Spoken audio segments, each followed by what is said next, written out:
Hey guys, it's Kendra. And this is Jessica, and you're listening to Lucid Lab. It's officially December. It's Christmas season. It's crazy. It always goes so fast. I know it's going to be Christmas before we know it, and I'm scared for that, but I'm actually ahead this year on my shopping. I did a lot today, like specifically just today. I'm excited for stuff to come in. I'm always in a weird mood when it comes to buying gifts for my daughter because I never know when to stop. I'm the same way. So buying for my child. I did that. Okay, this year I said, this is how much money I'm going to spend. And I put it in a little spreadsheet because I'm a dork. Oh, that's nice. I should do that. And I keep it because I have 2 kids and I want to make sure I'm spending the same amount. But I've already hit that budget and I'm like, but I still want to get them more. So then I keep upping it, which is not good. But we do that every year. Yeah. I feel like you go through the value portion of it versus the quantity of what they should open. And so your brain fudges as you're trying to come up with that number. Or I just see other things and I'm like, oh, I know they would love that. And I want to get it for them because it's like, this is the one time a year. I don't buy my kids a ton of stuff throughout the year. So Christmas is always when I can spoil them. And both of my kids' birthdays, I have one right before Christmas and one right after. Okay. Yeah. So they really do make out like bandits at this time of year, but not good for my pocketbook. But I did find a lot of good sales online. So I'm a value shopper, I guess, when it comes to that. Me too. I do know many things that she wants. Some of them are just unreasonable in general, but I will try to do what I can. Like today I bought her a violin. She's wanted to learn how to play the violin forever, but I grew up playing the viola and that crap's expensive. I wasn't ready to commit to it for her yet because she has a lot of different things that she likes. But I found one that was pretty cheap. She doesn't have to take lessons yet. I want to do that, but it's not available in her school. And that's what I'm used to. I'm used to it being available for free. And that's how my kids not were. How it is. So. Yeah, both my kids, one played cello and one played viola because it was in junior high and they got taught how to do it. Mm-hmm. And then if they had really wanted to, neither one of them did. But if they had really fell in love with it, I would have done lessons. But it's a good thing for them to learn how to read music. It's really good for your brain. I got all the things for it. I already know I'm going to have to replace the strings for it to be correct. Because I had purchased a guitar for her a few years back and I learned that it was more of a play guitar than anything. It looks like a real one, but it's not exactly up to standard. And I wanted the violin to be real, but I don't want to pay real money yet. Right. Because for all I know, she's going to break it. Or she's just not into it. Yeah. I bought my kids guitars. I bought a ukulele and they collect dust. So I do feel that she will be into it because my daughter loves violin music. And that's not normally something children are like, yeah, that's what I want to listen to. So usually they're like, maybe it'll be a thing. I want kids. Well, I don't even know if Kids Bop is around anymore. Or they're like, I want Taylor Swift. It is. Yeah. And she's not that little kid. A lot of her friends are. They're very much Taylor Swift. They know everything. I remember we went to dinner with Elizabeth and her daughter recently, and we were quizzing each other. It was actually really fun. We were all getting to know each other. It was like 4 questions, and we all had to guess what the answer was. And one of them was, what's my favorite Taylor Swift song? And me and my daughter looked at each other, and we're like, I don't even know what one's called. Like, I don't know. We're not like that. We know you are. Yes, Taylor I am Swiftie. a Swiftie, but I'm not over the top either. Like I'm not buying like all of her. I'm not buying merch or anything online. I keep getting hit up on TikTok, I guess, because I've watched some of that stuff and they're like, do you want this shirt? And I'm like, no. I do not want that shirt. Yeah, but she loves instrumentals, so hopefully it'll be a good one. Yeah, hopefully. And getting into the mood of Christmas and everything, I put up my tree today, which I'm really excited about because it's a new tree. It's very pretty. When you start fresh from things you want to leave in the past, sometimes that includes the tree. And I got a brand new one for us, and it's huge. Yeah. I didn't expect it to be that big, but I got it for a really good deal. I'm glad it fit. Sometimes you get a tree like that and you're like, oh shit, it doesn't fit. Well, thankfully I have a lot of space in this part of my house and it has its own wall and it's pretty, and my daughter's going to be putting the ornaments on tonight. We did the same thing. We put up our tree yesterday and we're putting ornaments on tonight too. Yay. And getting into the jolly spirit. And I'm excited to hear your episode today because I know it's themed and I know nothing about this demon. Is it a him? I was going to say him and then I'm like, yeah, it's kind of a him. I only heard about it a few years ago when I watched the movie for the first time. Oh, I guess that'd be more than a few years ago because... When did the movie come out? 2015. Oh, so it's not that old. It's not that old. I've never seen it, but now after listening to you today, I'm probably going to have to watch it. And I bet my kids would be into it if they haven't already watched it. I tried to watch it before you came and it's nowhere right now. I'm sure it will be at some point as we're into December because they unleash those things at some point. But right now you would have to rent it. But I am taking a step away from Christmas, the lights, the presents, the beautiful falling snow, depending on where you are. We're going to go to the darker side of Christmas. I'm going into the origins of Santa and Krampus. Wait, does that mean that Santa is a demon too? No, he can't be a demon because he's a saint. Oh, so we've got Saint the Santa. good versus evil. Of course, we have to have both. We've got the dark and the light. I like Me it. too. It's Christmas time, and we usually only focus on Santa Claus, but maybe Krampus is just seen as evil because he's mad that nobody celebrates him. I think it's just because it's his job. To be evil? Yeah. Okay. We're not going to only cover Krampus, but we're going to talk about some other demons and characters that might accompany Santa. Oh, okay. Krampus, however he came about, was a terrifying thought to children. Okay. If I grew up believing in the duo, I would do everything that I could to be not on Krampus's bad list. So he's like the opposite of Santa. Mm-hmm. Like if you're naughty, Krampus comes to see you instead? Exactly. Oh, Yeah. okay. That's kind of cool. We're going to get into Krampus here in a little bit, but we have to talk about how all of this came to be. So we're Yeah. going to get into some holiday history. And I think the way that I've put this together, I'm going to get you into the Christmas spirit and then I'm going to rip it out of your hands. Awesome. Either way, I know way more about Santa Claus than I thought I would ever know about Santa Claus. That's the great part about this podcast. We know way more things about things we never thought we would. Seriously. Christmas is by far the most important holiday for a lot of people around the world. Yep. And I'm not just talking about America's version of Christmas. Christmas all over the world has become important for the economy. Yes. It's very consumer driven. Most spending for the entire year happens during the holidays. Yes. Without holiday spending, some economies would fail completely. Mm-hmm. In America alone, it is said that Christmas generates $3 trillion. That's crazy. If there is one thing we know how to do here, it is to embellish a story that translates into people spending money. Capitalism at its finest. I'm no different than anyone else. I love to give gifts to my loved ones when I have the means. Right. Once I had a child of my own, though, and bills increased over the years, I definitely had to Focus. I had to cool it all the way the fuck down. Yeah. I really didn't want to participate in America's economy this year. I know. To be honest. There's a lot about that. But when you have a child, I'm not going to punish her for my personal opinions. And we've had a rough couple of years, so Exactly. she deserves They a need lot. the joy. Yeah. We have to, shield them Mm-hmm. from the horrors that we know are going on in the world and let them be children while they can. Exactly. So jolly old Saint Nick. Yes. What a guy. Today, this fictional grandfather with his pack of reindeers and hardworking elves takes credit for our hard work. I know. I was always I have a beef about that because I Mhm. spent all the money and they liked Santa. Yeah, I was so happy when my daughter decided that Santa wasn't real, which was really early on for a child. Yeah. To be honest, she saw through it right away. Good. She tried to bring it back for just a second. And I'm like, no, you're trying to get extra. That's not going to happen. Not happening. All came from the same wallet. You know this now. Mhm. All it was just a gift that wasn't wrapped. Yeah, exactly. The Santa we know today is very different from his origins, and he goes by many names: Kris Kringle, Papa Noel, Saint Nick, Santa Claus, Father Christmas, etc. The image we have for Santa today was actually created by Coke. Coca-Cola? Mm-hmm. He's Oh. tall with a large plump middle section and luscious white hair, a beard.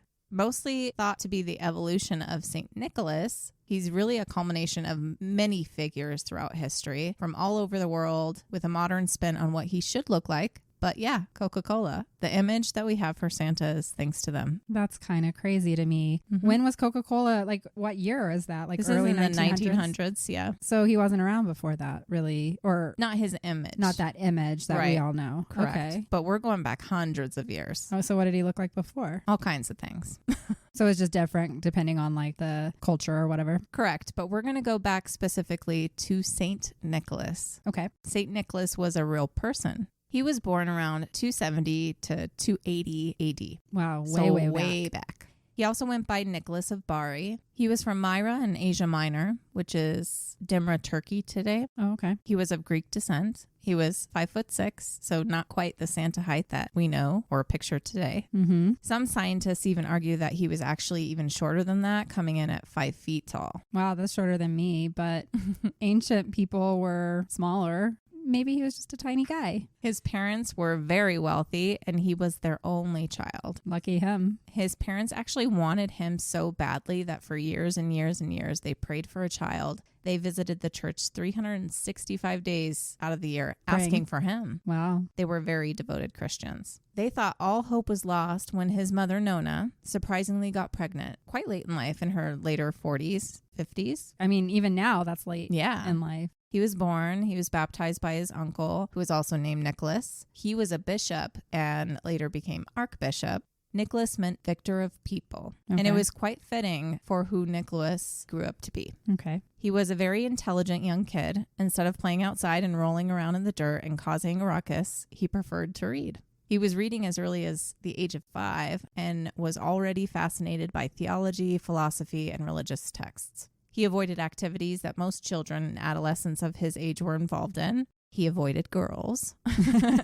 And he spent most of his day at his uncle's monastery, and his best friends were monks. Okay, well, that... Very specific little child. And it wasn't because his parents made him. That's what's interesting. It's not like he was forced into that, because that's usually the case. I don't know, maybe he was born with this purpose, right? And yeah, so one of the things that I read, I didn't write about it, but when he was born, he was said to have pulled himself up as an infant. like right after he came standing. out? Yeah. He came out of the womb and started dancing? What? And he, as the story goes, he actually pulled himself up and stood for 3 hours during his baptism. So I don't know if I believe that. yeah, that's why I left it out originally, but it's part of the story. They got to make him into a legend. Mm-hmm. Sadly, his parents died when he was a young teenager. They Aw. died from complications from the plague. Ouch. Or a plague. They spent most of their time doing charity work and helping the diseased, and they both contracted it. Aw. And this is the plague of Cyprian. It is not a fact what the plague actually was of the time, but it was believed to be something like Ebola. Ouch. That's a bad one. Yeah. And we don't know how many people died or passed away at that time either. It's too long ago. Too long ago. But what they do have is written record of the symptoms that everybody was having. And so that's why Ebola. something Yeah. like it. So he was then raised by his uncle. The monastery guy. And he received a very, very hefty inheritance, but he wasn't interested in money. He sold his family's large home and all their possessions, and he moved into the monastery. Wow. He became the official reader at Mass and was inducted into the priesthood. This is when he started his secret habit of gift giving. I like this. Not a bad habit like the puka. This is a good habit. I'm going to bring that up all the time. Of taking children.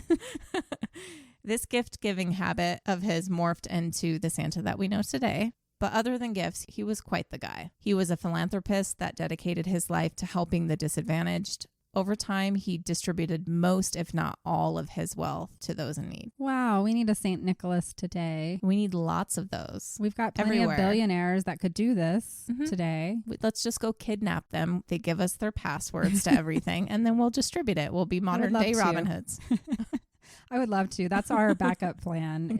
Everyone, if this podcast doesn't work out, that's what me and Jessica will be doing. You might see us on the news. Arrested. In jail. Killed.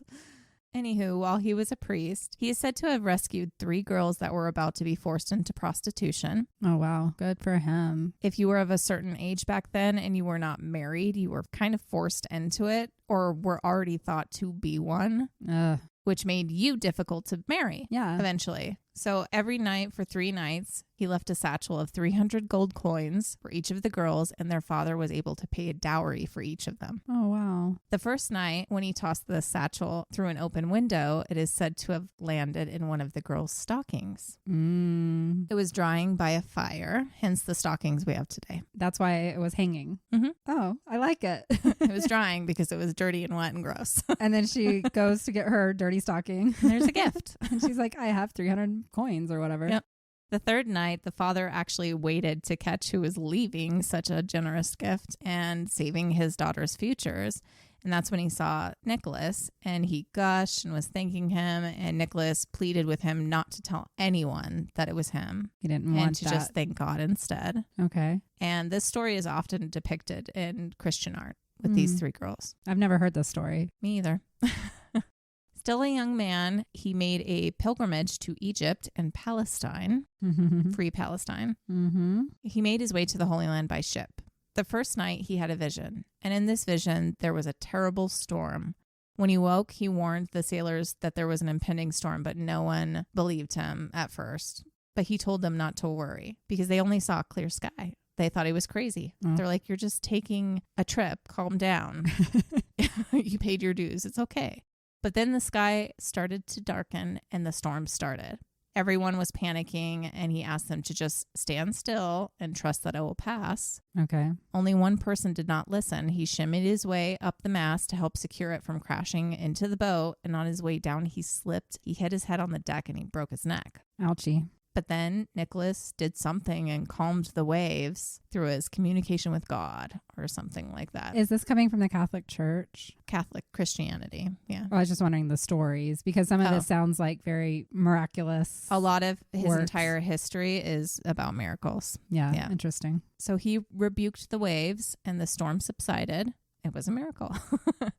Don't feel bad for the sailor, though, who broke his neck, because after the storm stopped, Nicholas went and prayed over his body, and he was revived. Okay. But he asked again for everyone not to say what had happened. He doesn't want to take credit for anything, is the point. He stayed in Bethlehem for some time and visited everywhere that Christ was known to have been, experiencing the place, the people, and while he was in Palestine, he lived in a crypt near Bethlehem. And he wanted to stay there forever, but he knew he couldn't. He liked the crypt? He loved the area, but he had some sort of vision that, no, that's not where you're supposed to be. Good for you to experience it, but you got to go back. Get on out. Some say that he lived in this crypt for weeks, but other people say that he was there for about 3 years. Oh, that's a big difference. It is. But over this crypt where he was believed to have lived, they built a church of St. Nicholas in Beit Jala, which is in the West Bank. Look it up. And this entire area is described as a Palestinian Christian town. Right. I'm just going to keep saying it. Palestine. We all know this. Yeah, Palestine has Christians. Well, there's people who argue that it's not a real place, was never a real place. So it's all in the Bible. Just go look. Look at your map in your Bible. You don't get to ignore it. Yeah. For those of you who are Christians, look at your Bible. It says Palestine. It does.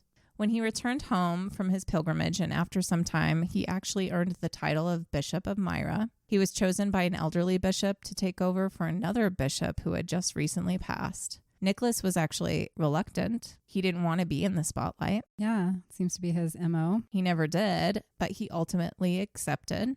A lot happened after this, including being jailed for almost half a decade during the time of Christian persecution. When was that? I don't even think I know. A long time ago. It's like in the 300s. There are other reputed miracles to his name, including healing limbs for some, reviving other people, exorcising demons, and other visions coming true.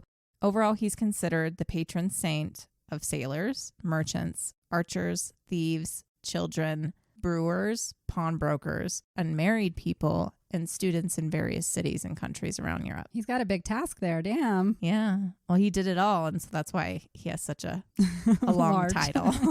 Yeah, say that 3 times fast. And he may be dead, but he still remains, or his remains are still around.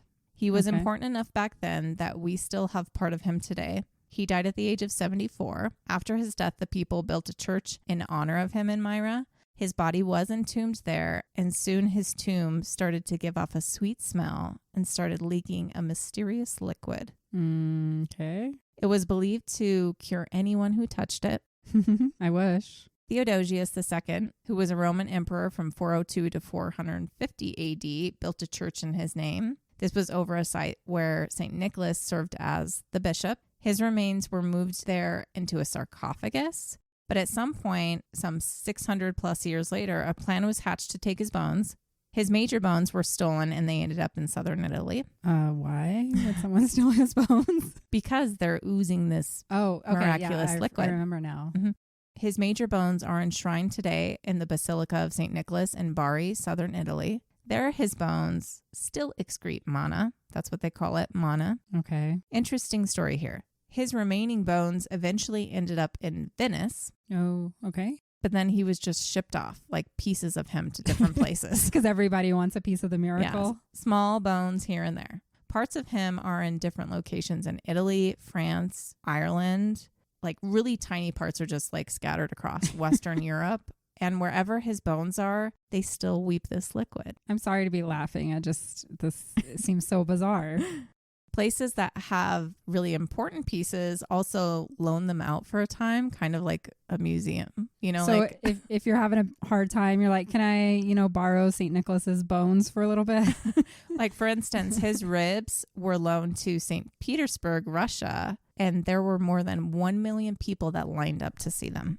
Well, his ribs. If it's oozing miracle fluid. I don't know. To me, it kind of seems wrong to have a saint's remains spread everywhere. I don't like that at all. It sounds wrong. So here's what happened. Because they did that, he's no longer St. Nicholas. He's now Krampus.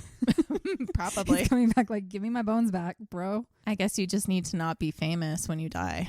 Right. I mean, he died so long ago. Poor guy. And it's a yearly event on May 9th, and this is in Bari, that they open it up and collect more mana. They're just using him. I know. Poor guy. They mix it with holy water and they put it in these small little vials, and you can actually purchase them today. Oh, that's so crazy that they would like monetize it. Yeah, what? So weird. Of course, this mana is heavily critiqued, and there are many that do not believe that this is what it is. Count me in that. And it's a sham propagated by the church. And it doesn't help that one church claimed to have such a vial, and it was tested by scientists, and it was found to be 13th century old vegetable oil. I was going to say, and it was found to be sheep urine or something. That's really funny. At least it was 13th century old, and it wasn't like today's vegetable oil. Yeah, that's just like cooked somewhere. They just went and bought it off the shelf. Yeah. Regardless of the validity of this holy bone liquid.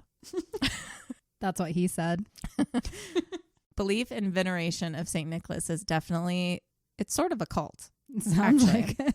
What his life was like and what he did was all oral tradition until well past his death. So this is just all stories. I mean, I'm on board with all the good works he was doing if he was, giving away his wealth and all that. Yeah. Sign me up. I'm not going to worship him as a cult leader, but all the other stuff sounds like embellishment. Yeah. I mean, I want to believe in miracles. I do too, but I'm too much of a jaded, angry bitch at this point in my life, I guess. Yeah. I don't know.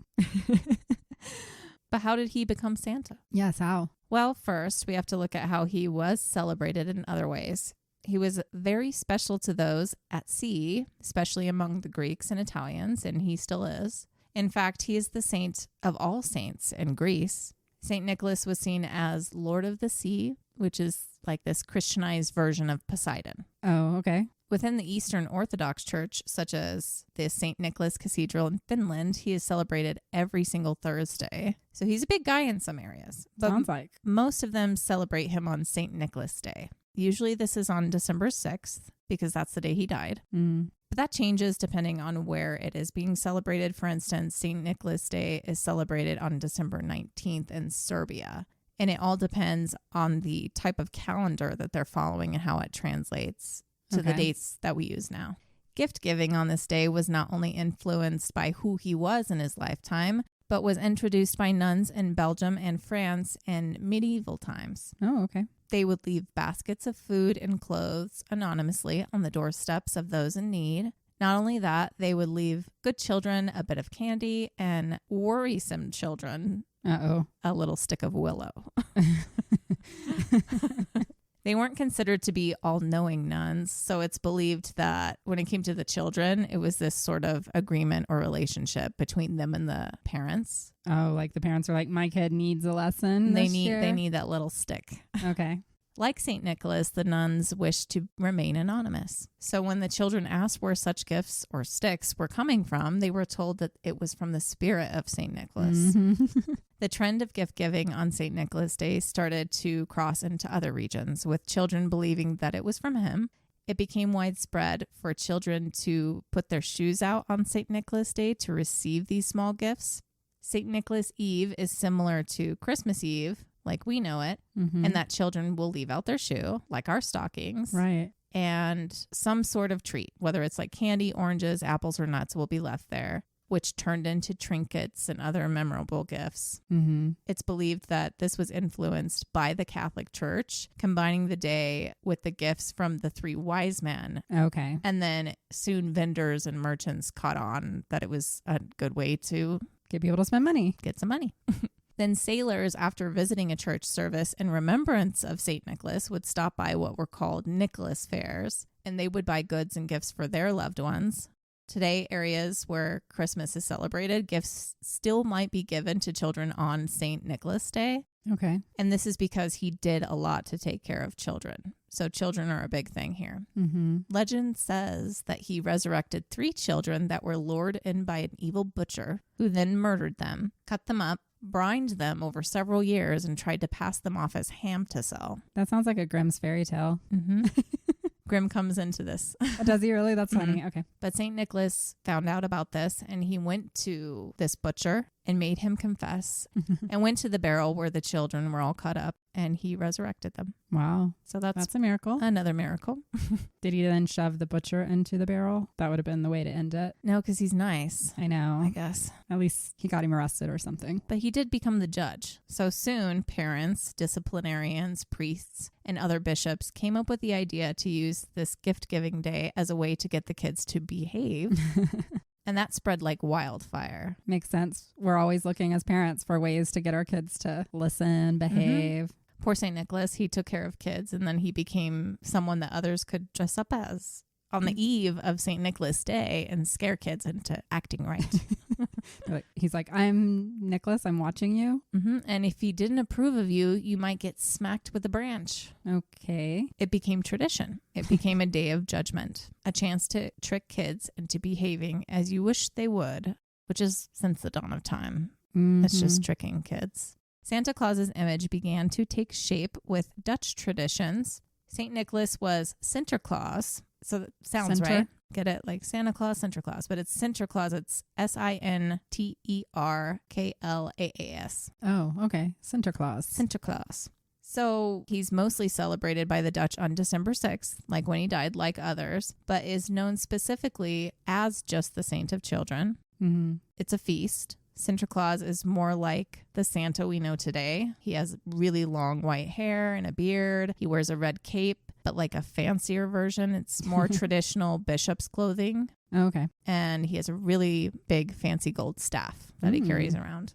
And instead of a sled, he rides on a beautiful white horse. I like that. He carries his famous bag, as well as a book that lists children's names and whether or not they have been naughty or nice. He and his horse still fly, and he still goes through chimneys. Okay. It became tradition to leave some carrots or hay and a bowl of water for his horse, which was smart, I think, feeding the animal. Right. Doing all the heavy lifting. And that's where you'll see the tradition of starting to leave a gift for Santa on Christmas start to form. Sinterklaas is accompanied by Zwarte Piet, or Black Pete. Black Pete. Okay. This is where some lines are crossed, but Black Pete, if you can guess, has dark skin. He's originally believed to be a Muslim from Spain. And people today dressing up as him, or used to, color their faces. They would do blackface. Yeah. This was to illustrate tradition. It was actually only in recent times that certain areas pulled their civilians to see if they thought it was racist or not. It is. In 2020 in the Netherlands, it was finally abandoned. So this is recent. So what was Black Pete's purpose? To be with Santa Claus or Sinterklaas? Yep, we're going to talk about that. Black Pete is colorfully dressed. He carries a bag of candy for the children, and he also has a birch rod. To beat them? Or a chimney sweep made of willow branches, and it is used to spank naughty children. Oh, man. In some stories, these naughty children were put in Black Pete's bag and were taken away to Spain as punishment. But this punishment wasn't always done by Black Pete. It used to be Sinterklaas who would punish the children. Before Black Pete came into the picture, children would fervently and fearfully read scripture for hours on end on December 5th. Someone from the family would dress up as Sinterklaas, sit them down one by one, and while smacking a birch branch on their hand, they would quiz a child. If they answered a question right, they were given sweets or oranges. So oranges were like an expensive thing. Apparently, yeah, then. that was a big deal. If they answered wrong, they were smacked on the hands or their behind with a branch. They had to pass overall, or it meant damnation of their souls. God, guys, like, damn, it's not that heavy. This was known later as the catechism interrogation. This trickery went a little too far sometimes. You think? Black Pete is thought to have come about as the popularity of Sinterklaas grew, because how could he possibly keep tabs on so many children and be at so many places at one time? So Black Pete was his helper? Yeah, Black Pete came really into existence to be his assistant so that he could study the children and report back to him. Okay. But eventually he became the one that just doled out the punishments so that Sinterklaas could just be the nice guy. And children learned to fear Black Pete instead of Santa or Sinterklaas. This is a bad trope, too, that has been since the dawn of time, right? Mm-hmm. The black person is now the bad person, and you've got your kids afraid anytime they would see a black person. Like, that's pretty fucked up. This is a long time ago, and he is the only one. But yes, Black Pete, along with other supernatural little people, were associated with St. Nicholas during the 16th and 17th centuries, eventually leading to the invention of Santa's helpers, or the elves. One example being that of the Tomte of Sweden. These were tiny, tubby, gnome-like creatures that would hide in crawl spaces of homes. They had long white beards and pointed red caps. They were protectors of animals from evil spirits, but they also had a part in Christmas. In mid-December, once families were asleep, they would climb out of their hiding places and hide treats and trinkets all over the house. So it was this sort of big old treasure hunt for families. So they're like Elf on the Shelf, only they're elf in the crawl spaces. Yeah. But they were also very temperamental, and if provoked, the Tomte would become agitated, and those people would become targets of pranks and very bad luck. And they also kind of morphed into St. Nicholas Santa-like figures called Nisa. Those pesky little gnomes. That would scare me. If there was like a grown-ass little baby gnome at my feet right now yelling at me or like pinching me, I'd be scared. I agree. I do not want to see that running around my house. But what about our Christmas tree and presents under the tree? Why is it celebrated on the 24th and 25th of December now in most areas? Yeah. So this is particularly due to the decline of the St. Nicholas gift-giving movement of 1517. Okay. With the Protestant Reformation. Oh, okay. So moving away from Catholicism. Catholics were criticized for their veneration of saints. And with the rise of Puritanism in Europe and the Industrial Revolution, Christmas, as it was later called, was dismissed as Catholic ignorance and deception and not knowing what true religion was. Okay. In Protestant territories, St. Nicholas celebrations were outlawed. They knew that this would be difficult to enforce, so new characters were created to fill the gap. Okay. Martin Luther, who was a Protestant teacher and monk, came up with Christ kindling or Christ kind. It was essentially a chubby, childlike toddler with wings. That's weird. Who would do St. Nicholas's job. People didn't buy it. Yeah, I don't want to see that showing up at my house. And they were just replacing one character with another. Yeah. So. It did last for a while, though. In some areas, instead of a flying baby, it was a wingless, cloaked girl with a deer carrying a basket with treats and toys. Or she herself was pushing a wheelbarrow of goodies. That would take a really long time.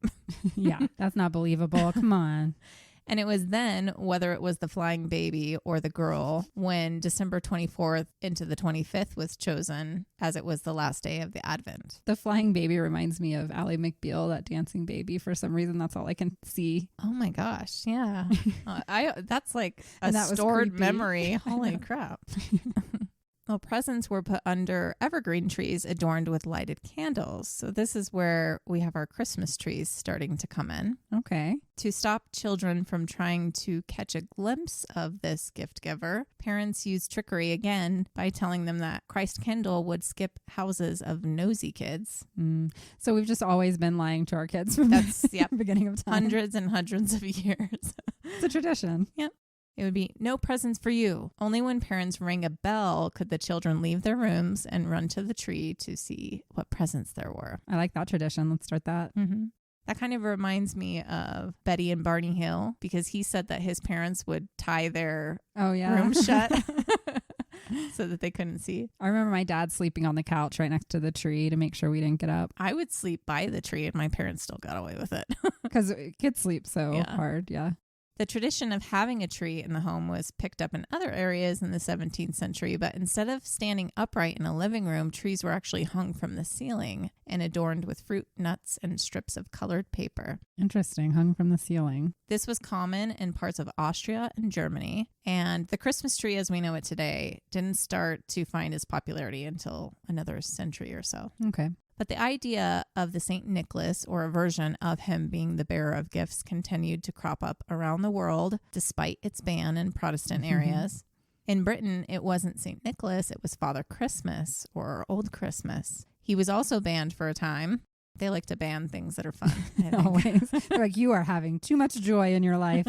Get back to church. We had Sinterklaas, as we discussed, Père Noël in France, and the list goes on. As the tradition of some man or saint or God bringing gifts expanded throughout the world, all started to merge together. They all had similarities. Be good, and the rod will be spared. What'll it be? Gifts or punishment? Yeah. And it never hurt to offer up something to help appease him or it. Okay. Whether it be food or liquor. Eventually, in a lot of areas all over the world, all of these versions morphed into Santa Claus over hundreds of years with the exchange of customs and stories across land and cultures. Santa Claus with his reindeer and elves is just the most modern version. I wonder what it'll be in another 100 years. Well, it's also easier for kids to like. Yeah. Instead of beatings or being taken to jail or... Yeah, now we just say a lump of coal or you're not going to get a gift. We don't say anything about And those are just like the really, really mean parents that will do that. Right. Yeah. But how did it end up in America? We do live here, so let's talk about that for a second. Santa Claus, as we know him, was created in America. His influences came to us through New York because of Dutch farmers with the early settlement of the Hudson Valley, and it transformed from there, finding its way back overseas to further transform traditions that started it. So it was this back and forth of things. Mm-hmm. It was in New York that St. Nicholas was written about with a wagon that parked on top of homes. Okay, a wagon. St. Nicholas was also celebrated in Pennsylvania, but it was in 1823 that a poem titled A Visit from St. Nicholas was published in the New York Sentinel, first anonymously, but then later attributed to Clark Clement Moore. And this is our 'Twas the Night Before Christmas. Okay. And where our story of the sleigh, reindeer, Santa's image, and his jolly attitude come from. It was the creativity of a man who wrote it on a snowy winter day while on a sleigh on a shopping trip. And just because I want to, I'm going to read the poem. Okay. Because it gave me some joy when I was reading it, writing this episode, and knowing when it was written and knowing that it was our first account of Santa as we know him today. And I didn't know that. This poem is not just a poem. It influenced Christmas as we know it, and it takes me back to the magic of Christmas as a child. It really does. So indulge me for a moment because I haven't been in the Christmas spirit for several years. Agreed. Really? I've been kind of a bah humbug Scrooge. Yeah. I've done what I could do to make it magical for my daughter, but it's lost its twinkle for me a long time ago. But this poem helped. And I know a lot of you know this story, but let's read it anyway. Here it goes.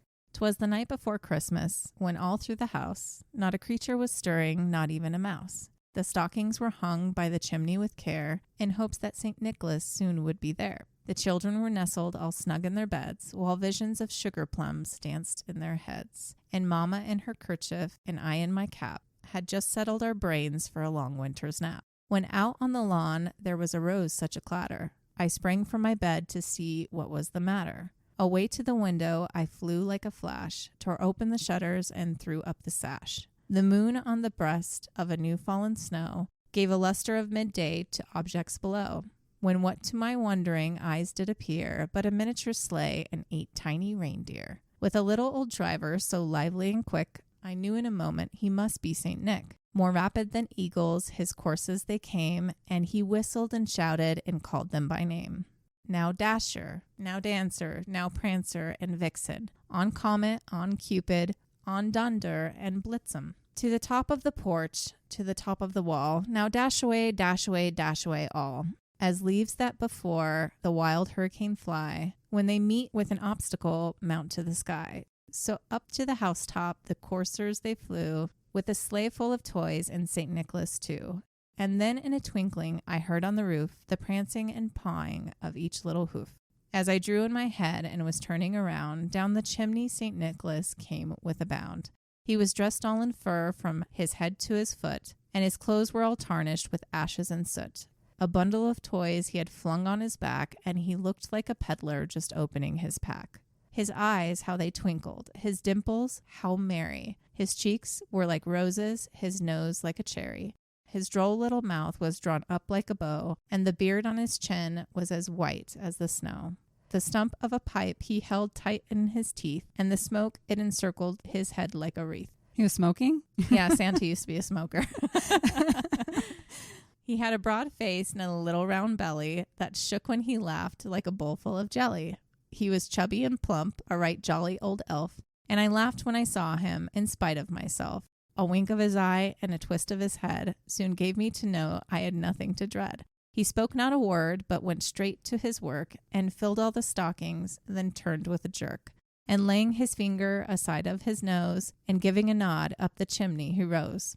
He sprang to his sleigh, to his team gave a whistle, and away they all flew like the down of a thistle. But I heard him exclaim, he drove out of sight, Happy Christmas to all, and to all a good night. So it's similar to our 'Twas the Night Before, but there's a few changes to what we heard today. The main changes are Donner and Blitzen, because when it was originally written, it was Dunder and Blitzen. Their names changed at some point to either better rhyme or match English of the time. Probably. I guess. And I don't remember the part about him having a pipe in his mouth. I don't either. I don't even know if I've ever heard the entire thing read before. And there's some controversy as to whether or not Moore is the true author of this poem. Some say it was another man by the name of Henry Livingston Jr. But either way, its impact can't be minimalized because it created literally everything we use today in America. Absolutely. The sleighs, the reindeer. Reindeer didn't exist with Santa prior to this poem. And it's just a poem. It's just some guy in his imagination who would have known. Who would have known? And don't worry about Rudolph. He makes an appearance over a century later in 1939 with a little song. Yes. And now that's Christmas. That's just part of Christmas. I love Rudolph. Yeah. It's just crazy how things come about. How they just catch on. Because they preferred that. They wanted a Santa like that, not like the Santa that, I mean, we still have the whole be good. Right. Naughty stuff, or nice list. But mostly it's a celebration. It's not this other stuff to be like, wow, this is a great time to punish children. But enough about that. We can see how Santa Claus came to be. It was a long, long road. He went from being this saint of miracles in the 3rd or 4th century to being the magical Tim Allen. Crazy. I love Tim Allen. He's my favorite Santa. Is he? Yeah, always will be. I grew up on that stuff. Yeah. I mean, I don't know how old I was, but he's always played a really good Santa. I mean, I grew up with I'm a little bit older than you. So Santa Claus was after I was a teenager. So like the Santa Claus with Tim Allen. It'd probably be like Miracle on 34th Street Santa Claus or the one from Rudolph the Red-Nosed Reindeer. That was always my favorite holiday movie, the little claymation. Yeah. Okay, but what about Krampus? Yeah, let's go to the dark side. Yeah, we're done with the fluffy stuff. So Krampus or Krampus, people say it both ways. And depending on the location, he goes by a lot of other names as well. But the origin of Krampus, it's muddy, many different areas, and people claim to have been the birthplace of Krampus. But I would say that the Dutch's Black Pete is a really good start. That would make sense if he was, the punishment guy. And really, like we learned with Brothers Grimm, where stories start, it can be unclear. Right. Like how they're carried over to different countries and how it translates across these different cultures and languages. The same goes with Santa. Not everyone, depending on where they are, is going to credit the origin of Santa to St. Nicholas. Krampus is actually thought to date back to pre-Christian times, but there's no written record of him until the 16th century. Okay. Still a while. That's a big difference. Big jump. And there are a lot of movies about Krampus, horror movies. They're not like little claymation, Rudolph the Red-Nosed Reindeer, Krampus. We mentioned the one. It came out in 2015. It was just called Krampus, and it had Toni Collette in it. And I've always loved her. Yes. She has such a wide range of roles. She's in and so things that she many can do. Things. Yeah. Hereditary was crazy. Oh, that was a good one. I made her watch it. Yeah. I made Kendra watch it one night. And strangely enough, I remember watching that for the very first time during Christmas. Okay. I was wrapping presents. All I had on was the Christmas tree, and I was wrapping presents by myself in the dark. Everyone else was asleep. And I watched Hereditary for the first time, and yeah, that scared me. It's a good movie. It's a creepy movie, but it had really good jump scares, and I love when movies do that. I love it. But anyway, Krampus is scary, and the version in that movie, he's a very scary Krampus. Okay. So go watch it. I will. Now, with some versions of Krampus, also called the Christmas Devil or the Demon Anti-Santa, he is accompanied by St. Nicholas. They went hand in hand. Oh. Like Black Pete, Krampus is St. Nicholas's evil counterpart. He is known to accompany St. Nicholas on the evening prior to St. Nicholas Day, or as some call it, Krampus Day, formerly known as Krampusnacht. St. Nicholas shows up for the good kids, and Krampus shows up for the bad kids. He's like, is this where the Grinch came from? I wonder. The Grinch is kind of Krampus. Yeah, that's true. And he turned green. It's like the kids' version of Krampus. That is very true. But Krampus has evolved over time as well, just like Santa, into something from a very bad nightmare. Not just handing out a flip of a switch to naughty children, but something much worse. Krampus, if you haven't heard of him and can't imagine him, Krampus is this very large, hairy goat-human hybrid, or he's like this half goat, half demon. Yeah, sounds hot. 3 times the size of a man. He's usually black or brown. He has a somewhat human head that looks like Satan. He has a very long face and a pointed chin, these unblinking yellow eyes, large goat horns, and a very long forked tongue. He has razor sharp teeth and fangs, goat legs, cloven hooves. He also has razor sharp claw-like nails. So, those are always fun. Depending on where you see him, he might have one human leg and one goat leg, which to me is really scary. That'd be really hard to walk on. Right? Seriously. He'd be like hobbling. He'd have to have a giant human leg because he's very tall. Either way, I don't want to run into that. That'd be even creepier. It looks like he's like patched together. Like, you're not done transforming.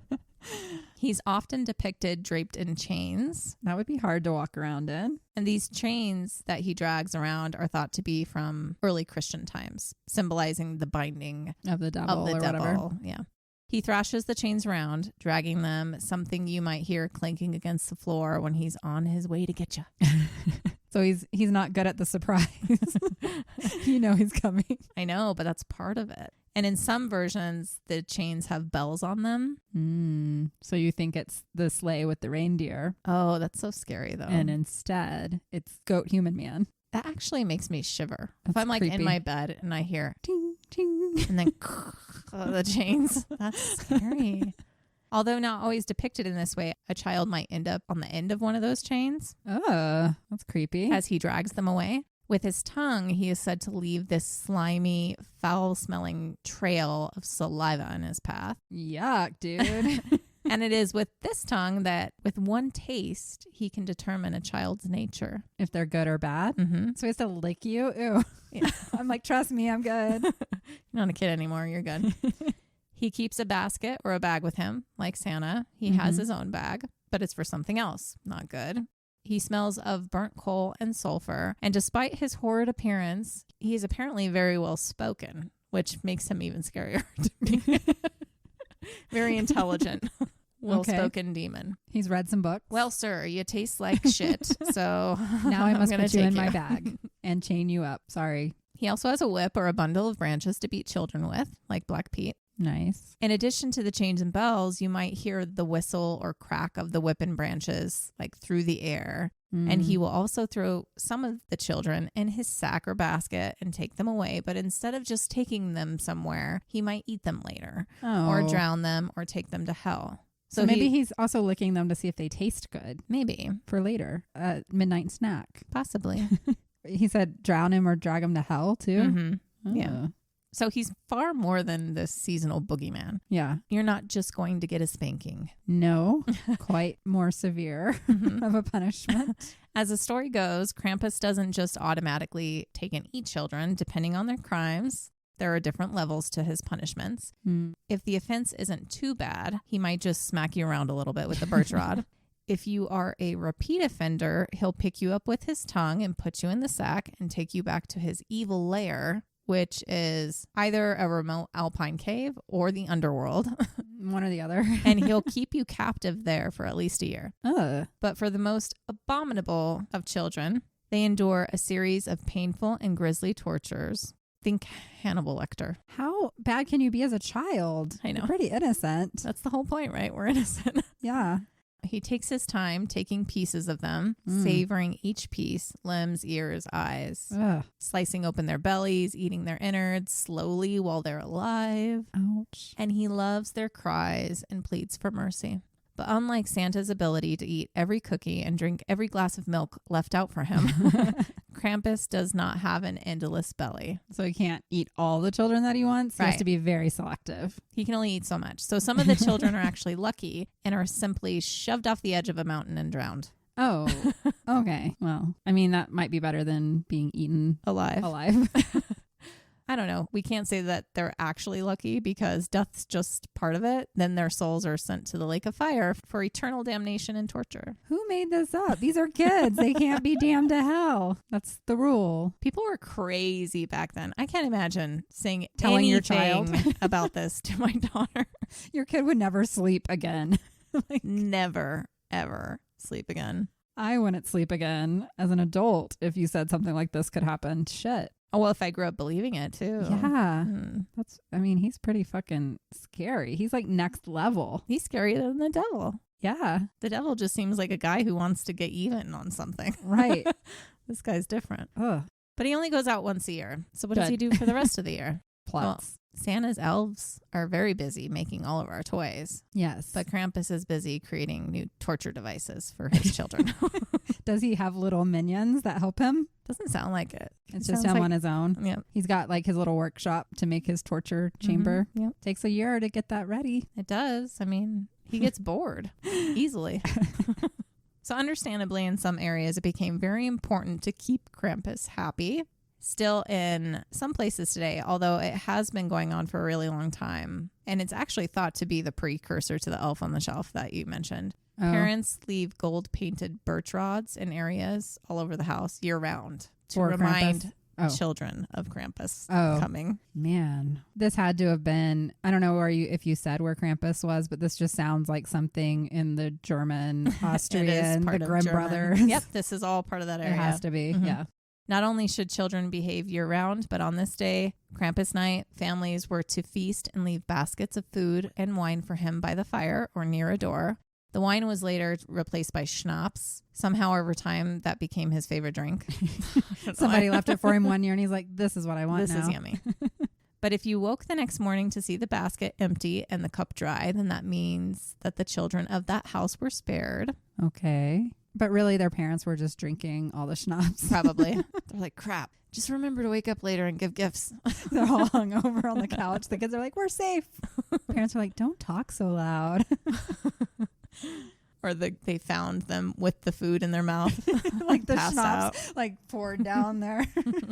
The combination of St. Nicholas and Krampus are very prevalent in the Alpine regions, like we just said. Okay. This includes Austria, France, Germany, Italy, Liechtenstein, Monaco, Slovenia, and Switzerland. Krampus in some form was already established in pagan traditions, but became intertwined with Catholicism. But before St. Nicholas became part of the equation, where did Krampus come from? Yeah. Because they're saying quite a long time ago.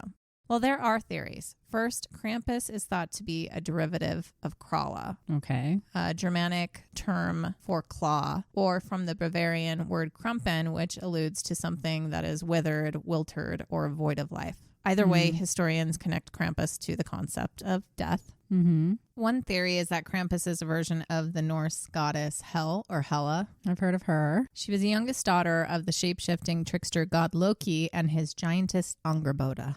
She reigns over Helheim, the underworld of the dead. Hela is described as having a half beautiful and half rotting body with maggots and worms coming out of her flesh. Poor thing. She was hard to look at, and thought to be the inspiration for Krampus's half-demon, half-goat appearance. Okay. She was not always that way. Her father was the reason that she looked like that. He put her through a ritual in which he bound her and submerged part of her body into a freezing lake. Asshole. He left her for days, and when he returned, he gave her this potion that salvaged the half of her body that was not submerged. So she's horribly disfigured, but this is what gave her the power to see into the world of the dead. Okay. Which also connects her to Krampus as he comes into the land of the living and can drag the children back to hell. So Helheim was a place for those who died of disease and old age, but also for the wicked and helpless souls. It was her job to make sure that these souls did not escape Helheim, but at other times she would leave Helheim on her three-legged winged pet stallion, who is just called Hellhorse, during times of outbreaks, plagues, disease, or war. And using a rake or staff, she would take people back to Helheim. Again, similar to Krampus, just taking people back. Although his taste was for misbehaving children, not just all people. Randos, yeah.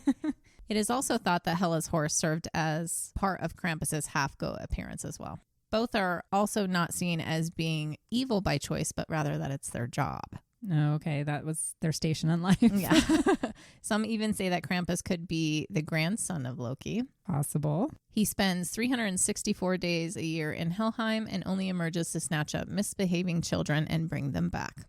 Another theory is that he is the descendant of an alpine pagan goddess, Frau Perchta, an ancient Yuletide witch. Sometimes thought to be the same Germanic goddess as Holda, or possibly just her cousin. She has many different names depending on the region.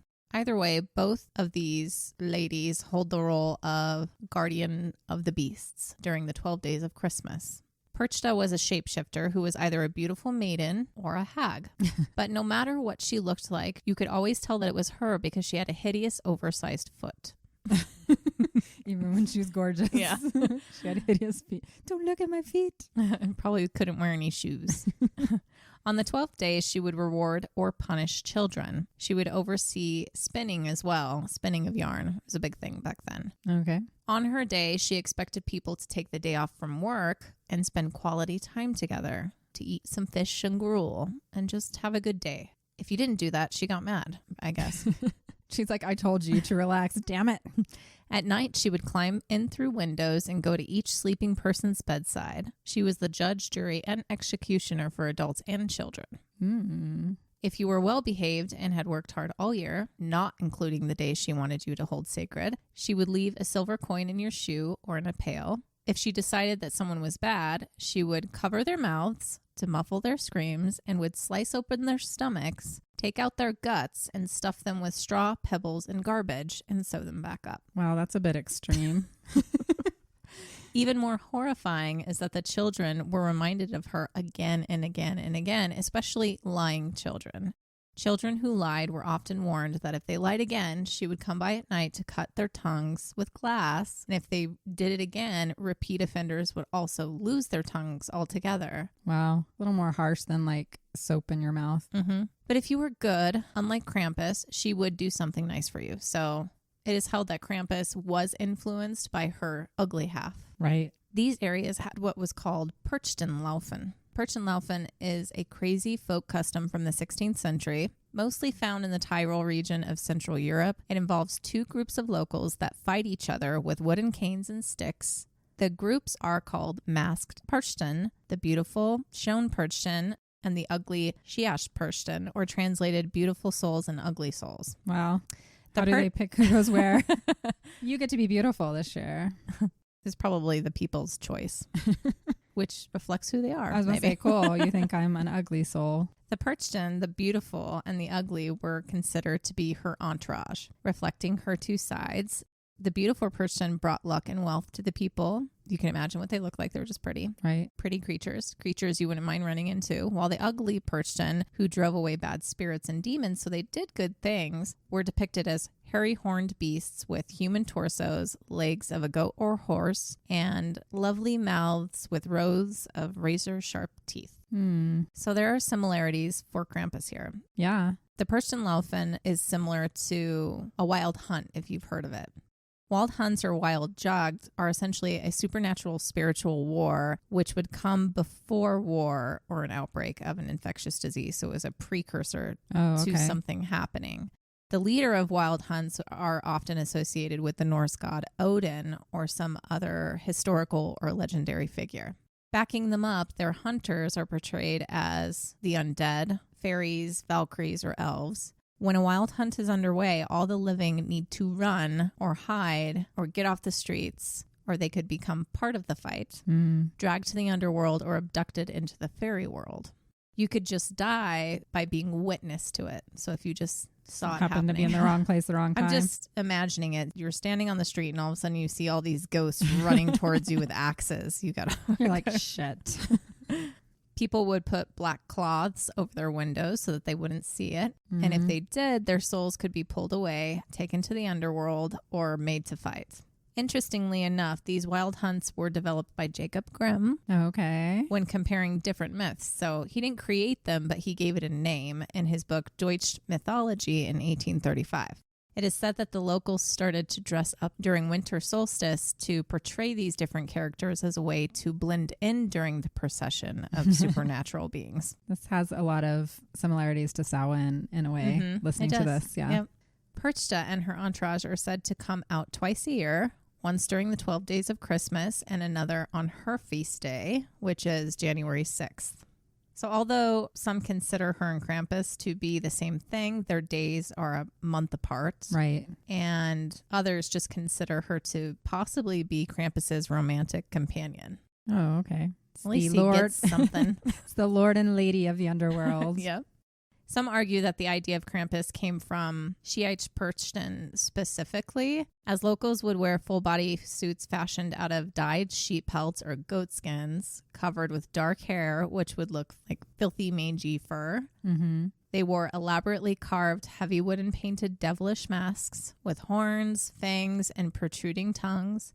They also accessorized with dangling belts and switches. Okay. Some of the devil masks did not have ears, and this is thought to be intentional, suggesting that the devil characters did not hear the screams of their victims. But which came first? Krampus or these people dressing up as whatever? Yeah. Goat men, devil, whatever. Sounds fun.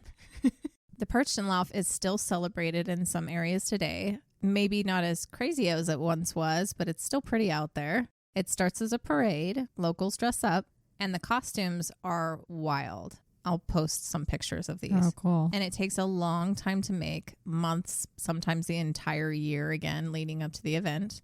And then the festival turns into this chaotic, devilish night celebration with fires lit in the middle of towns. Devils are stomping and performing. Smaller little devils roam the crowds and smear coal on people.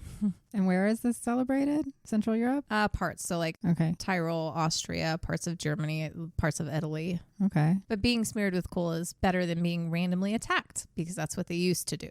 Oh, okay. And they still do that in particular areas.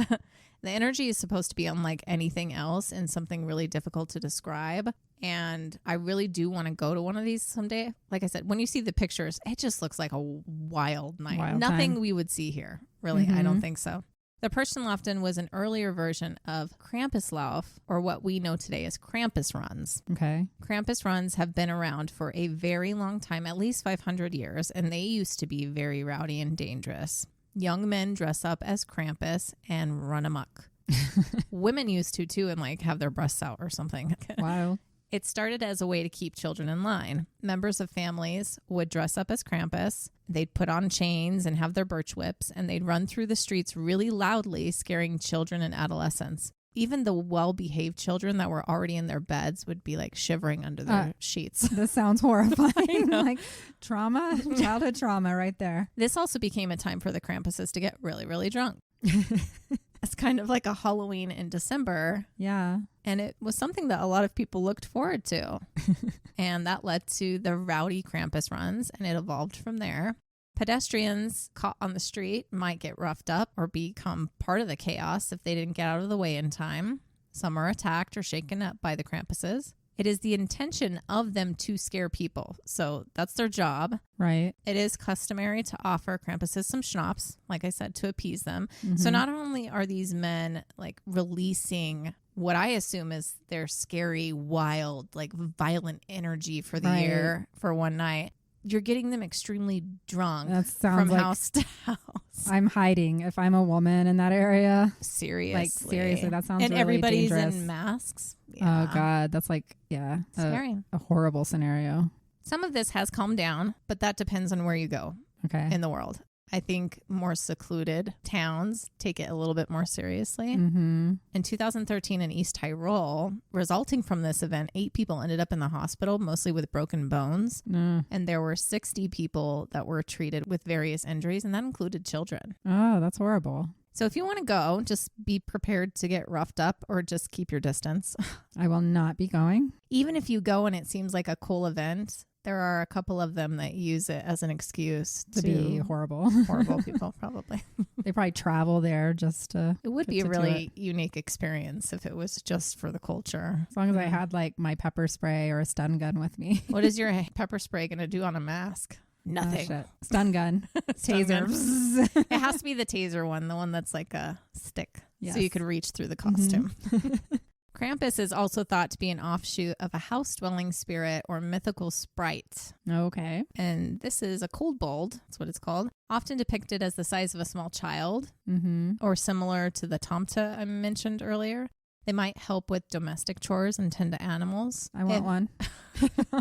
If happy with you, they'll hide coins and valuables around your house. If not, it would harass you and subject you to horrible pranks. I don't want one. One of them I heard was just constantly ripping the sheets off of children's beds. Oh, little assholes. Yeah.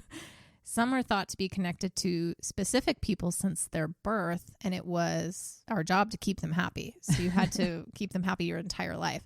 They would dedicate shrines to them in specific areas of their home, offering food, drink, sometimes even blood sacrifices. So it's like a guardian gremlin instead of a guardian angel. You just have this little... That would be annoying. And he lives in your house and does shit to you.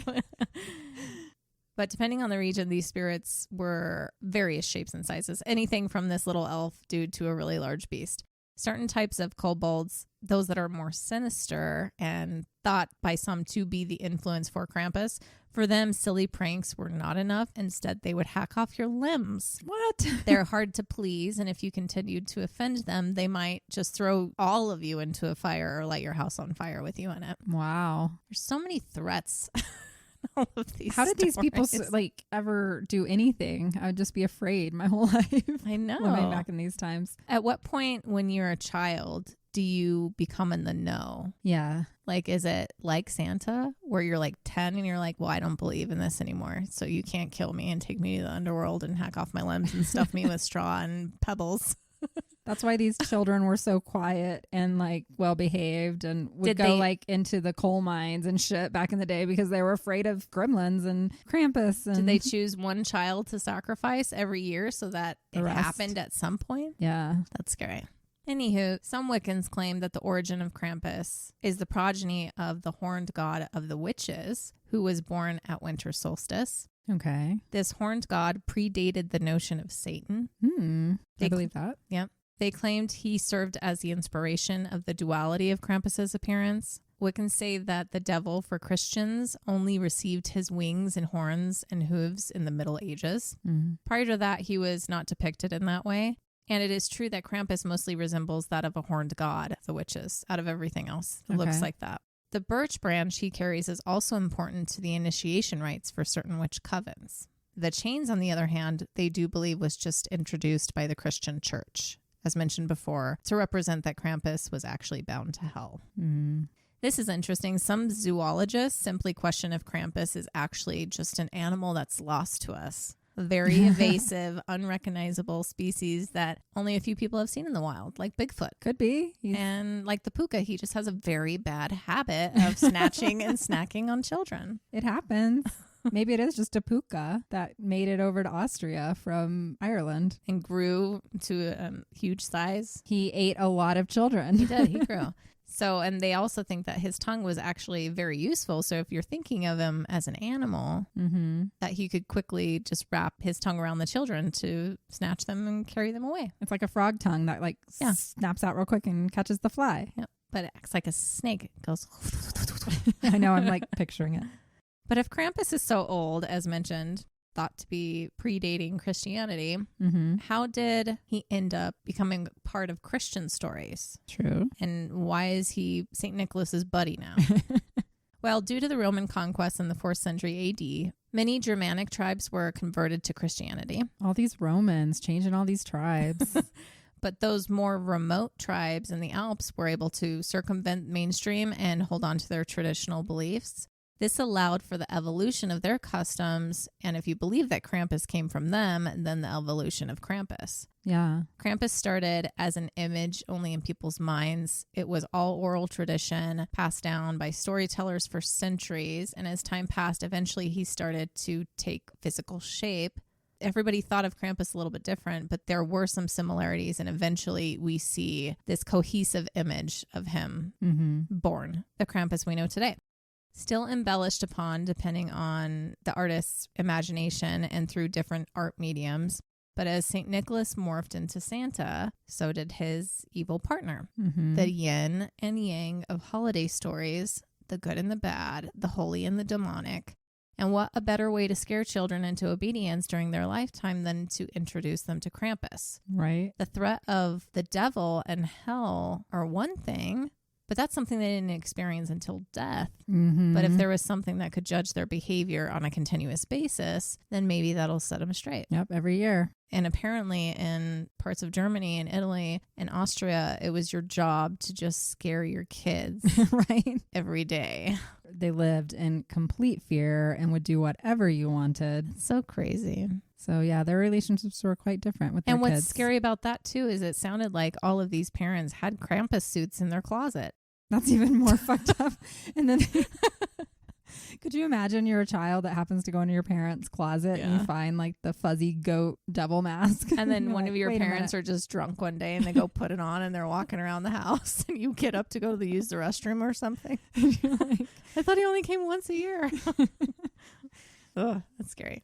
So Krampus came to America with Dutch and Germanic immigrants based in Pennsylvania, Indiana, and Maryland. Krampus was not Krampus yet here. So first, what came over was Pelsnickel. He went by other names too, but he was a fuse of St. Nicholas and Krampus in a way, both rewarding and punishing children. We see this with most of the characters that I've talked about so far. So they're either one or the other or both. But this is different because he wasn't portrayed as a beast. He was a man. Okay. He was a disheveled looking man. He wore furs and dirty, torn clothing. You're just a homeless guy on the street. But he would wear deer antlers on his head or some kind of makeshift crown of branches and other foliage. Any visible skin that he had, he smeared with charcoal. And sometimes he was wearing a creepy hand-carved and painted wooden mask, similar to the outfits that we know for Krampus in other areas. On the other hand, he might disguise himself as a hag with a scraggly wig and women's clothing. Okay. And in those areas, he was called the Christmas woman or the Christmas witch. He would stalk the streets in Dutch or German American communities for bad children. Good kids, of course, would receive food or socks, mittens, and trinkets. Bad children, he would swat them with birch branches. That was his kind punishment, similar to what we know of Krampus. They love beating the kids. They do. He had several levels to his punishments. He would drag naughtier children into the woods, but unlike Krampus, the children could vindicate themselves. He liked to humiliate them, so he would make them do like all sorts of things, like Simon Says, kind of. Okay. Make them jump and like sing and do stuff. You'd just sit there and make them do stuff, and you might not die. Man. Pelsnickel is still celebrated here, actually, in some areas. Interesting. I've never heard of it. Me either. But at first it didn't take widely because of anti-German sentiment. And because it's creepy as fuck. That's why it didn't take on. It wasn't the German thing. It was everybody's like, I'm horrified. Very true, because on the other hand, Santa caught on right away because it was a nice man. He was a great mascot, and that's because of Coca-Cola. Oh, yeah. A devilish man or beast that beats children just wasn't doing it for people here. We're like, we don't want to do that to our kids here. Thanks, but no thanks. Yeah. We're civilized, remember? God. not. That was a joke. So at first, Krampus was just not America's cup of tea, but in more recent years, it is becoming increasingly popular in America. Because parents want to punish their children. No, just in general. Why? Capitalism. At first, he wasn't marketable, but things changed. Because we like that stuff now. Exactly. We're all a bit weirder now than we ever were. Yeah. Or we're allowed to be. Like, True. especially in the last 20 years or so. I agree with the allowed to be. And we love a new character to make money off of. And you do have to cater to everyone in some way. Horror movies have exploded over the last few decades. Right. He's something different to celebrate during what is otherwise this jolly time of year. And not everyone likes the holidays. It gives the spooky season people another person to celebrate. He's becoming a fixed character in pop culture. But I think it is also kind of sick because we're elevating this guy who likes the taste of children. True. And what if he is for real?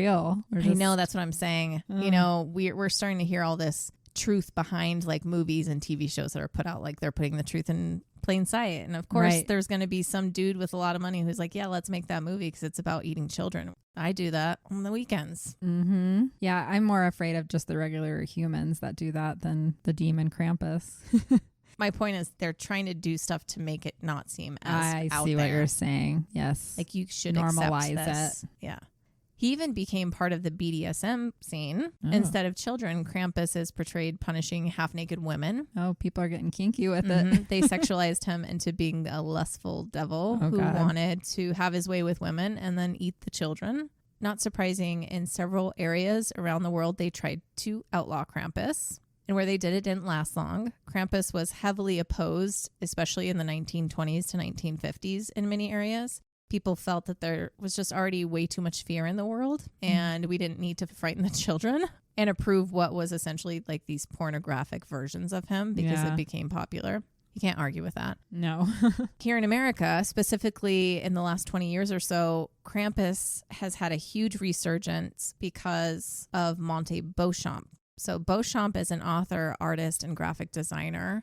He's credited with bringing Krampus into the mainstream. He became fascinated with Krampus in the 1990s and early 2000s because he was shown vintage Krampus cards. So it used to be a thing in the 19th century where instead of exchanging like Santa greeting cards during the holidays, it's Krampus cards. Okay. So it's a really big thing and people made a lot of money off of it. It became what you do. And the Krampus cards would either have like some humor to them, some silly little poem, but it would typically show him abducting a child or his tongue wrapped around a child. And, you know, if you wanted to send it to your neighbor, he might have a girl bent over his lap or him with his legs open and her facing him. Yeah. So a lot of things were happening. But he saw some of these and they're vintage, right? And he's like, oh my gosh. These are cool. Yeah. He thought that they were really cool. So he ended up publishing all of these cards. He bought them first. Okay. And he published all these cards in a couple of books in 2004 and 2010. And to his surprise, people really liked them. Yeah. It was really well received and they wanted more of Krampus. And so he and another art gallery owner put together this event to showcase Krampus artwork. And it's become a yearly event since. And it inspired a lot. From what I could find, there have been at least 20 Krampus movies released since 2010. Wow. But really most of them have been since 2015. Okay. And I'm sure we'll see a lot more because there's not very many scary Christmas guys to market. No. And we can't keep just killing sorority girls. So I remember the Jack Frost movies. Those were the horror too. I do remember the that. Creepy, wasn't it like a Santa Claus or something? Yeah. Snowman. He's a snowman, yeah. Yeah. What did I say? Santa Claus. Oh, did I say I meant, Snowman. Yeah. Oh, believe me, I have said the word Jack Frost way too many times in my life because whenever I say my last name, I have to explain who I am. I'm like, Jack Frost. There was another kid movie with Jack Frost growing up. And so I always got asked the question, is your uncle named Jack? And I'm like, yeah, it is. You're so funny. Some distant cousin uncle, dude. I'm sure there's a Jack somewhere. Yeah. So anyway, they're becoming pretty popular. And we do have our Hallmark crowd. Yes. And we have our horror crowd. So quite different. Gotta please them both. Or maybe you like it both. I can watch both. I like sweet both too. And scary. Like it all. I'm kind of the person on the Hallmark one where it'll take me a minute because I roll my eyes at most of them. I can't stand cheesy acting. I can't either. I hate cheesy. I do not watch the Hallmark movies. What I watch are like all the old classic movies, like It's a Wonderful Life, White Christmas. Yes, exactly. Those are more my style. I don't want these cheesy new Hallmark ones that they like crank out every year with the same script and different actors. But man, it's a moneymaker. People like them. Everybody waits for these movies at the end of every year. Yeah, I don't think I even have access to them. I don't. Does people have cable anymore? I don't know. I don't really watch, any. Honestly, I'm the girl who does not watch any Christmas movies. I tried to. I was going to watch Krampus, but I couldn't get it anywhere for free. Yeah. I was really mad. Today we were going to do something and we didn't. I know. There was a Krampus activity here in Denver. Yeah. There is an entire Krampus event going on and we could go take a picture with Krampus, but things changed a little bit and we missed the window. Yeah. So that is the origins of Santa and Krampus. What might seem like two unlikely fellows to talk about in the same sentence, they do go hand in hand. They totally do. They've gone hand in hand for hundreds of years. This was fascinating to me. I knew none of this. Honestly, I'd never even really heard of Krampus. Yeah, I've been living under a rock, apparently, when it comes to him. Yeah, when you were talking to me about, well, what should we do for December? And I was like, oh, look into Krampus. And you're like, what's Krampus? I'm like, who? And then I was out at a business meeting, actually, a couple of weeks ago. And one of the ladies there said that she had lived in Austria for a year. And she was scared to death because they had one of those Krampus activities in the town she lived in. And I was like, oh my goodness, like within the last 2 weeks, I've heard about Krampus from two separate people that I had never heard of before. So yeah. Well, I've personally mentioned Krampus to quite a few people since I knew I was going to be talking about this. And I'd say it's half and half.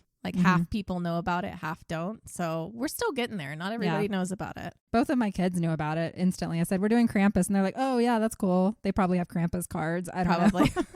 It's probably cool. Hopefully not the porn ones. No, not the porn ones. Probably the funny ones. I could see Krampus being used as a funny kind of Grinch-like thing. Yeah. Yeah, for sure. I'm just glad I live in a time where I don't have to tell my daughter about him. So yeah, you got a few years for that. And I'm never going to threaten my daughter into good behavior with a demon. No. So there's better ways. Or slicing her stomach open and putting straw and rubble and all these things. Horrible. In there. This is before they realized that it leaves a mark. Yeah. What is it? Positive reinforcement is much more beneficial and is more effective than scaring them to death where they can't even sleep at night.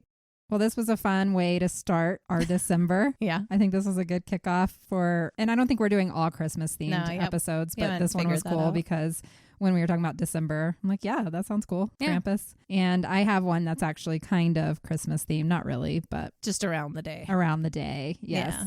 I am excited for that one. Hopefully you guys liked this strange episode. I really enjoyed it. I liked learning about Santa, to be honest. So. Me too. I didn't know anything about St. Nicholas. Honestly, I've never sat down and thought about where our holiday traditions come from. We did the Samhain one with Halloween. I never thought about, and now Christmas. It's wow. And both of them started with the pagan traditions. It's true, but I had no idea that our version literally came from some dude writing a poem. No, I had no idea. 1920s. Yeah, the night before Christmas, I didn't realize was the whole beginning of our Christmas tradition. Now we have a little bit more respect for a poem. And that the jolly fat Santa Claus we know today is Coca-Cola. Yep. That makes sense why they always have such a big deal with Coca-Cola around Christmas now. Yeah, because they created his image. Craziness. Well, this was fun. It was fun. I'm sure you guys enjoyed it. And we missed you guys last week. Yes, we did miss you guys last week. We're glad to be back. We hope we don't have to miss any more episodes because we have, like we've always alluded to, many great ideas for future episodes. So stick with us. Hopefully not. We hope that your December is going well and will go well. And maybe it's a different December for you than it's been in a long time. A good one. You know where to find us. We're on all the social medias out there. TikTok, Instagram, Facebook, and YouTube. All at Lucid Lab Podcast, one word. Yes, and please, please, please leave a review if you like us. That would be much appreciated. And please send in your lab reports. We're about to do a new one. Yep, couple weeks. Please email us at lucidlabpodcast@gmail.com. And that's it. Merry Krampus Day. Merry Krampus. Ho, ho, ho. Or rar. Whichever you prefer. Keep those ears perked for chains and bells. Ooh. Maybe Krampus is coming for you. Better be a good boy or a girl. Don't get spanked. Bye, everyone. Bye.